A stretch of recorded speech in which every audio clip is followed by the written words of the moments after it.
Let's go! Hands on three, 1, 2, 3. Are you kidding me? Matthew Stafford's got the whole gang back. Puka Nacua showing you what he's all about, so comment below. Is the Rams season over, right? Man, multiple games under 500. I don't know. Can they actually find a way back into the thick of things? Man, it was good to see Puka Nacua back. All right, we get to this 3rd and goal. This is honestly some really good stuff. Trips bunch here to the right, okay? And it's not bunch, it's just trips to the right. But, you know, there's going to be so much attention here with the superstars on this side. You work to the backside here, and you get man-to-man, all right? You get Kyren Williams going up against a backer over pursues, thinking they're running out, and then Matthew Stafford just has an easy pitch and catch with one of the best running backs in the NFL. He says, Blake Corum, who? And it is kind of weird, you know. One of my favorite players of all time is Andrew Whitworth. Obviously, he's been out now for multiple seasons, but man, I miss seeing him out there protecting. This is actually a pretty interesting way to run this play. Normally, you release outside the defensive end, okay, but watch what Kyren Williams does. He sees that it's a long way to get outside, so he actually cuts to the inside.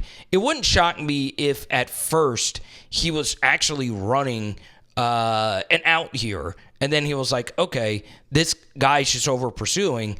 Let's just run a little option route here. It could have been an option route where Kyren's deciding where he's going to go based on where this DB is located. It could have been a Texas route the entire time. Either way, Matthew Stafford throws a wide open strike here, and it is a tutty. Now, another thing that you really like about this play, and this is why I said the Kansas City Chiefs should seriously consider going to get Cooper Kupp, is because look at all this attention. So they went and got DeAndre Hopkins, so they don't need Cooper Kupp. You know, this is what he does to teams, right? 2 guys on him.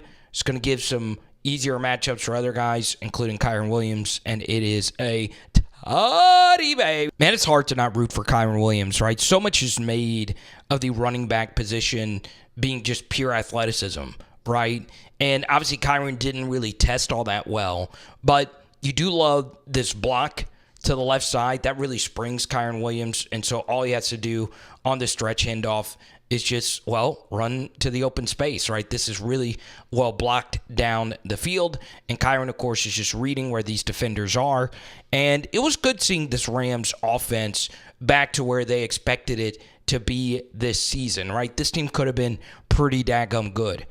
All right, this game could have been, you know, the game between the 2 best young receivers in the NFL, Puka on one side, Justin Jefferson on the other. Man, he's good, right? I'm still taking Jamar Chase and a few other young guys, maybe Malik Neighbors or Puka Nacua, but man, this is what he does, man. On in-breakers, he's not the biggest guy, but he's relatively big. And now I want you to see this ball location by Matthew Stafford, okay? This is against Stephon Gilmore. Obviously, he's not in the prime of his career. Look at when Matthew is actually chunking this football right now, okay? Right when this back foot hits the turf. Watch this, bang, bang, bang. Everything's so quick, so compact. And look at where it's located. Boom. I mean, right where he could catch it. And it's not just the fact that he's hitting Puka in stride. The ball is kind of striding him up the field, right? So this ball is actually directing him to get more vertical, right? So much velocity on it, and it allows Puka to catch his football with some pace, and this ends up being a really good tackle by Stephon Gilmore. Good stuff. Then we get to Matthew Stafford magic. I mean, I just don't know what else to say about this guy other than the Hall of Fame is a total sham if this guy is not in it. I'm sorry. I understand that it's not the Hall of Very Good. It is the Hall of Fame. And for me, I don't know about you guys, I have a pretty high standard for guys that should or should not get in. But this guy has got to be in. So to really appreciate this, you have to take it from the end zone angle. Okay, spin move has this left tackle beat pretty badly. And then you have some other pressure from the DT here. And then you'll see that the DT 97 does a really good job reading this. This is some good anticipation from him. Once he sees that this end is in this gap, notice he immediately cuts to the outside before Stafford is even cutting to the outside. So it's really good football IQ from the interior right here because his job is to loop around here. He sees that this gap is filled, so he's already cutting out here, and that makes it that much more difficult for Stafford. And you'll see he's got to make 97 miss somehow, some way. And what's very interesting about this is, once again, you'll see the power of Cooper Kupp, okay? You're running it out, and then you'll see that Kupp, initially, if there was a decent protection here, you would have gotten him on the in-breaker right here, okay? So watch what Cooper Kupp does.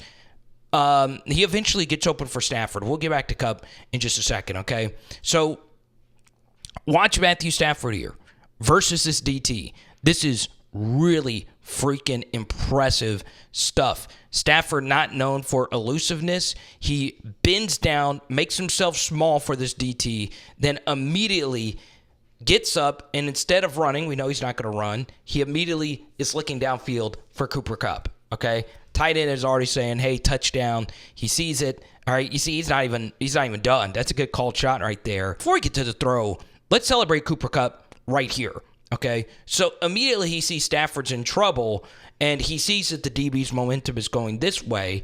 Why not help your QB out and go into this window right here in the direction of where his momentum is going? And this is freaking ridiculous stuff by Cooper Kupp to make that catch. And once again, show some love right here. The called shot. This is an absolute thing of beauty. I don't know how he knew this was for sure going to be a touchdown.